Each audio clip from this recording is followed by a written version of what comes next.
உலகெங்கிலுமிருந்து ஸ்ரீ பாலமுருகன் ஜோதிடாலயத்துக்கு ஆதரவு நல்கி வரும் அத்தனை நல்வுள்ளங்களுக்கும் ஸ்ரீ பாலமுருகன் ஜோதிடாலயத்தின் அன்பு வணக்கங்கள். இன்றைய பஞ்சாங்கம் நிகழும் மங்களகரமான விசுவாவச ஆண்டு ஐப்பசி மாதம் 5ஆம் நாள் புதன்வாரம் 2025 ஆங்கில வருடம் அக்டோபர் மாதம் 22ஆம் நாள் புதன்கிழமை. சூரிய உதயம் காலை 6:03. திதி இரவு 7:40 வரை பிரதமை, பின்பு துவிதியை. நட்சத்திரம் இன்று முழுவதும் சுவாதி.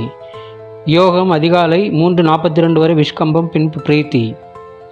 கரணம் காலை 6:44 வரைக்கும் சுக்கனம், பின்பு இரவு 7:40 வரை பவம், பின்பு பாலவம். சந்திராஷ்டிரம் நட்சத்திரம் இன்று நாள் முழுவதும் உத்திரட்டாதி. கோச்சாரம் குரு கடகத்திலும், கேது சிம்மத்திலும், சுக்கிரன் கன்னியிலும், சூரியன் சந்திரன் செவ்வாய் புதன் துலாமிலும், ராகு கும்பத்திலும், சனி மீனத்திலும் உள்ளனர். கௌரி நல்ல நேரம் காலை 10:45 முதல் மதியம் 12:15 வரை, மீண்டும் மாலை 6:30 முதல் இரவு 8 மணி வரை. சுபம்.